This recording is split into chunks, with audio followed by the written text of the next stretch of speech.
নমস্কার। খোলা জানালার একটি নতুন পর্বে আপনাদের স্বাগত। আশা করি সবাই ভালো আছেন। চলুন শুরু করা যাক আজকের পর্ব।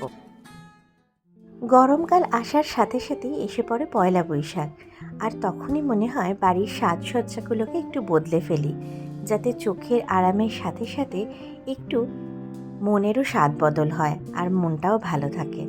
আর এই যে তার প্রথম ধাপেই হলো বাড়ির পর্দাগুলোকে বদলে ফেলা। তাই দিয়েই কাজ শুরু করেছি। এরপর আসে কুশন কাভার বদলানোর কাজ। বুঝতেই পাচ্ছেন আজকের পর্বে আছে আমার ঘর বাড়ি সাজানোর কাজ।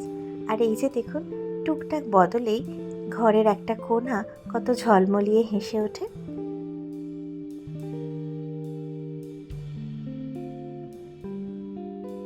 এরপর থাকে চেয়ারের কভার বদলানো, টেবিল কভার বদলানো। কাজ কি আর একটা?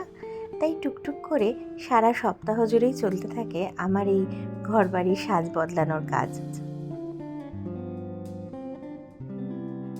যখন যেরকম সময় পাই তখন সেরমভাবে আমি একটু একটু করে কাজ এগোতে থাকি, না হলে একদিনে করার কাজ এটা নয়। আর এবারে এসেছি ডাইনিং টেবিলের কাভার চেঞ্জ করার জন্য।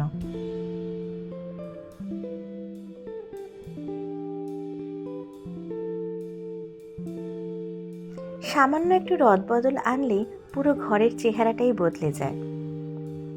সামান্য একটু টেবিল কভারটা বদল করতেই যেন মনে হচ্ছে আমার ডাইনিং টেবিলটার লুকটাই পুরো বদলে গেল, একদম সামার ফ্রেন্ডলি হয়ে গেছে। আর এটা একটু পয়লা বৈশাখ স্পেশাল টাচ।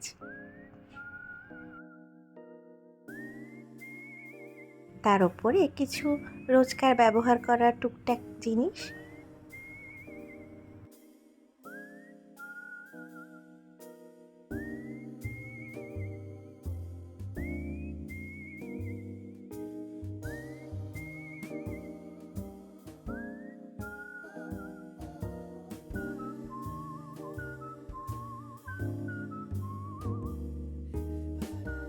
আর এইটা আমার ক্রকারি ক্যাবিনেট বা সাইড টেবিলও বলতে পারেন, যার ওপর আমি একটু ছোটোখাটো শোপিসগুলোকে সাজিয়ে রাখি। সেইটারও একটু মেকওভার করা দরকার বই কি, যখন সব কিছুই বদলাচ্ছি। তাই প্রথমেই আমি রানারটা বদলে নিই। একটু রানার বদল করে নিলেই কিন্তু ঘরের চেহারাটা বদলে যায়। তারপরে উপরে যেরকম একটু সাজাবো।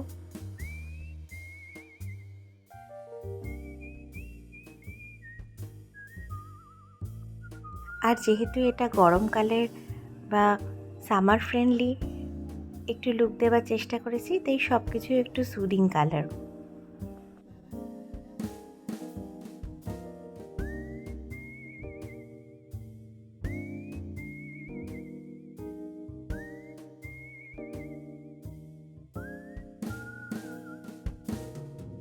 ঘরে থাকা জিনিসপত্রগুলোকে এদিক ওদিক করে রাখলেই ঘরের লুকটা বদলে যায়।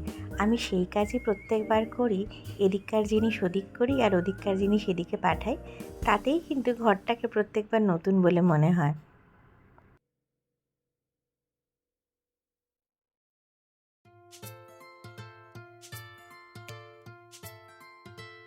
আর এই যে পুতুলটাকে বসাচ্ছি, এ আমার বড় প্রিয় ডান্সিং ডল। তাই বাকিদেরকে সরালেও একে আমি কিন্তু নিজের জায়গা থেকে কখনো সরাই না। একে আবার তাই নিজের জায়গায় বসিয়ে দিচ্ছি।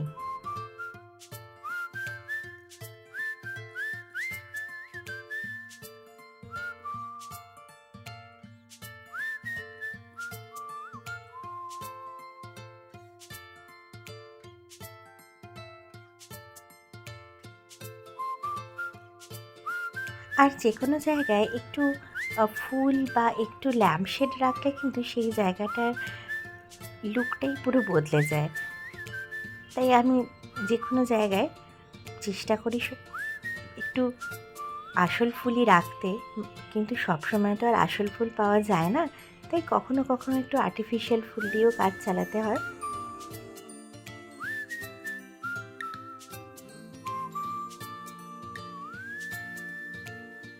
কিন্তু আর আমি যেটা রাখি সেটা হচ্ছে এই মানি প্ল্যান্ট গাছ।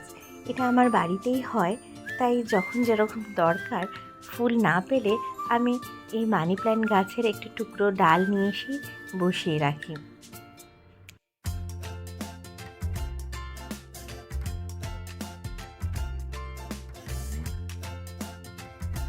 ব্যাস হয়ে গেছে আমার এই কর্নারটিও সাজানো।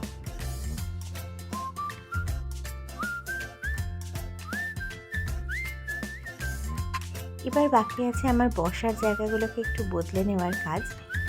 সেই জায়গাটা বদলানো মানে কুশন কভার চেঞ্জ করা আর চাদরটা চেঞ্জ করে দেওয়া। এই জায়গাটাতেও একটু সামার ফ্রেন্ডলি কালার আর কুশন কভার দিয়ে সাজাবার চেষ্টা করেছি।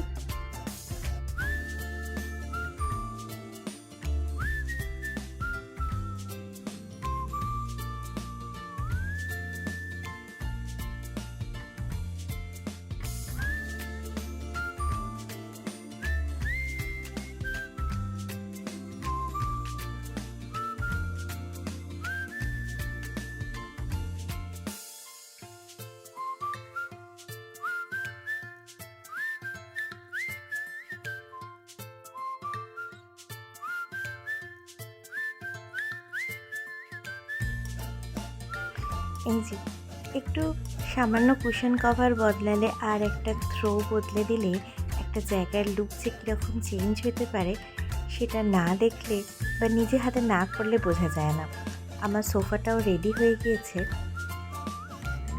একটা কোজি সামার ফ্রেন্ডলি লুক নিয়ে।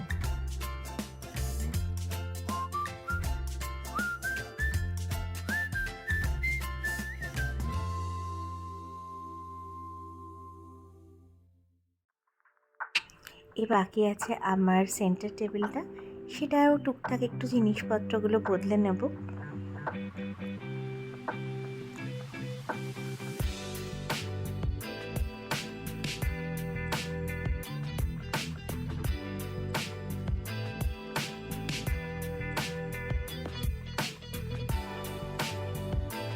টুকিটাকি জিনিস দিয়ে সেন্টার টেবিল বা যে কোনো জায়গায় ডেকোরেট করতে আমার ভারী ভালো লাগে। এটা আমার ফেভারিট পাস টাইম। টুকিটাকি জিনিস দিয়ে ঘর সাজিয়ে তুলতে আমার ভারী ভালো লাগে। এটা আমার একটা অন্য রকমই পাস টাইম, অন্য রকমই ভালো লাগা। আর সবশেষে এই যে ফাইনাল এডিশন হচ্ছে একটু ফুল। এটা অবশ্যই একটু পয়লা বৈশাখ স্পেশাল, সবসময় তো আর এত টাটকা ফুল পাওয়া যায় না, তাই একটু কোনো স্পেশাল অকেশন বা ভালো দিনে একটু সুন্দর ফুল এনে বাড়িতে সাজালে কিন্তু মনটা ভালো লাগে। এই সবগুলোই আমাদের নিজের হাতে, যে আমরা কিভাবে আমাদের মনটাকে ভালো রাখবো, আমরা কিভাবে আমাদের চারপাশের মানুষদেরও মনটা ভালো রাখবো।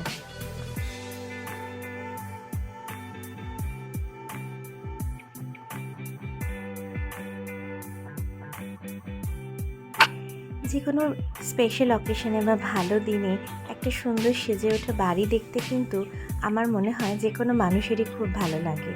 আর সামান্য একটু এফোর্ট দিলেই এই একটা সুন্দর সেজে ওঠা বাড়ি দেখতে পাওয়া যায়।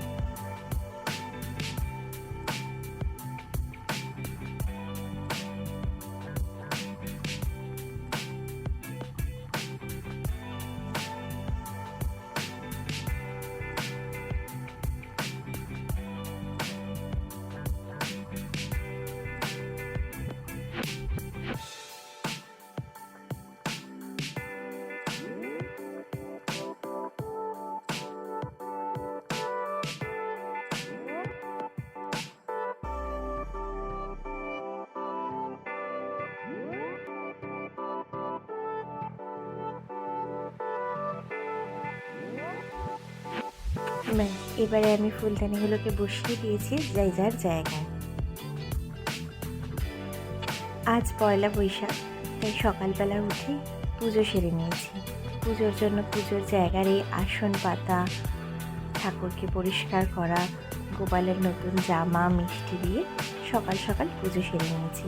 এভাবেই শুরু হয় আমার পয়লা বৈশাখ। আর তারপরে আমার বাড়ির সেজে ওঠা নতুন লুক দেখুন কেমন হয়েছে।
সবাইকে জানাই বাংলা 1432 সালের অনেক শুভেচ্ছা আর অভিনন্দন। আমাকে জানাবেন আমার এই ছোট্ট বাড়ির সাজসজ্জা আপনাদের কেমন লাগলো। আপনাদের সাথে দেখা হবে আবার আগামী পর্বে। ততক্ষণ